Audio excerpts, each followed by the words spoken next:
Hello అండి. గత 35 ఏళ్లుగా ఆంధ్రప్రదేశ్‌లోని ప్రజల్ని కులాలు, వర్గాలు, ప్రాంతాలుగా విడగొట్టి తద్వారా రాజకీయ లబ్ధి పొందాలి అనే ఉద్దేశంతో చేస్తున్నటువంటి అనేక అబద్ధ ప్రచారాల్లో ఒకటి వంగవీటి మోహన్ రంగా గారిని తెలుగుదేశం పార్టీ కమ్మ కులస్తులు కలిసి చంపేశారు.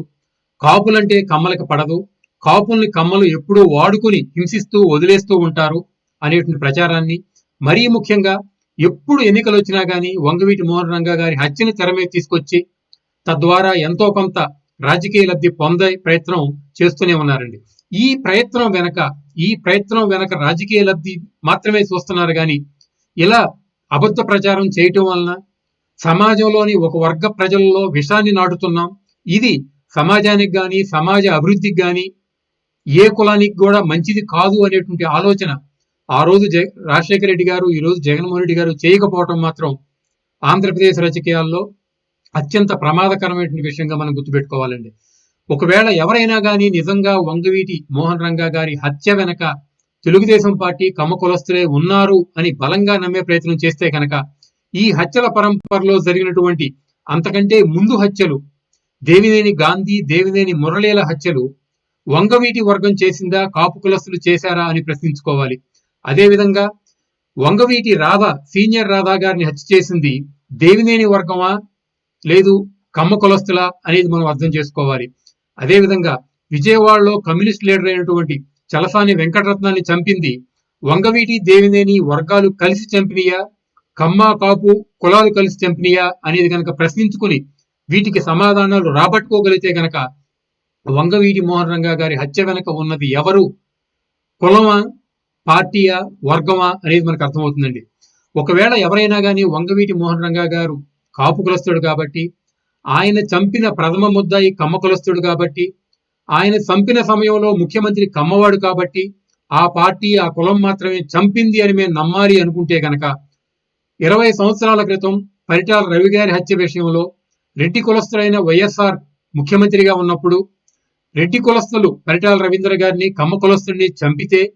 దాన్ని కమ్మలకి రెడ్లకి మధ్య ఉన్న వైరంగా చూడాలా? ఎందుకు ఈ విధంగా రెండు వర్గాల మధ్య జరిగినటువంటి పోరు, ఆధిపత్య పోరులో భాగంగా జరిగిన హత్యల పరంపరలో చివరి హత్యను మాత్రమే కులాలకు ఆపాదించి వందల కోట్ల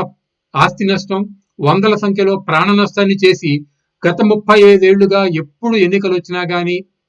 ప్రజల్లో ఈ విషభేదాన్ని నాటి తద్వారా ఎన్నికల్లో లబ్ధి పొందే ప్రయత్నం చేస్తున్నారు అని కనుక మనం ఆలోచిస్తే నిజంగా అప్పటి రాజశేఖర రెడ్డి గారికి కానీ ఇప్పటి జగన్మోహన్ రెడ్డి గారికి కానీ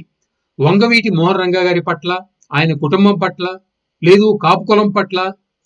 సదాభిప్రాయం ఉందా, లేదు కేవలం ఎన్నికల కోసం మాత్రమే ఈ కార్డును వాడుతున్నారా అని కనుక ఆలోచించాలంటే ఒకవేళ నిజంగానే వంగవీటి మోహన్ రంగా గారి పట్ల రాజశేఖర రెడ్డి గారికి కానీ జగన్మోహన్ రెడ్డి గారికి కానీ అమితమైన ప్రేమానురాగాలుంటే మరి వంగవీటి మోహన్ రంగా గారి కుమారుడు వంగవీటి రాధా గారిని వైఎస్ఆర్ కాంగ్రెస్ పార్టీలోనే ఉంచుకుని అత్యున్నత స్థానాన్ని కల్పించి ఎమ్మెల్యేనో ఎమ్మెల్సీనో చేసి ఒక మంత్రిని చేసి గౌరవించుకుంటే గనక ఈ రోజున వంగవీటి మోహన్ రంగా గారి అభిమానులు గాని కాపు కులస్తులు గాని వైఎస్ జగన్మోహన్ రెడ్డి గారు చెప్పే మాట నిజమే అని నమ్మే ప్రయత్నం చేయొచ్చు. అంతేకాక జగన్మోహన్ రెడ్డి గారు తన కులస్తుడైనటువంటి గౌతమ్ రెడ్డి గారి కోసం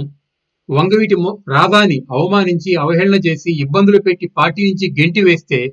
ఈ రోజున మళ్ళీ ఎన్నికలు వస్తున్న ఈ తరుణంలో జగన్మోహన్ రెడ్డి గారు వంగవీటి రంగా గారిని చంపింది తెలుగుదేశం పార్టీయే అని చెప్పి కాపు కులస్తుల్లోని యువతని తన వైపుకు తిప్పుకునే ప్రయత్నం చేస్తున్నాడు అంటే అసలైన నిజం ఏంటంటే జగన్మోహన్ రెడ్డి గారు కానీ వైఎస్ రాజశేఖర రెడ్డి గారు కానీ వంగవీటి మోహన్ రంగా పట్ల కానీ కాపు కులం పట్ల కానీ ఏమాత్రం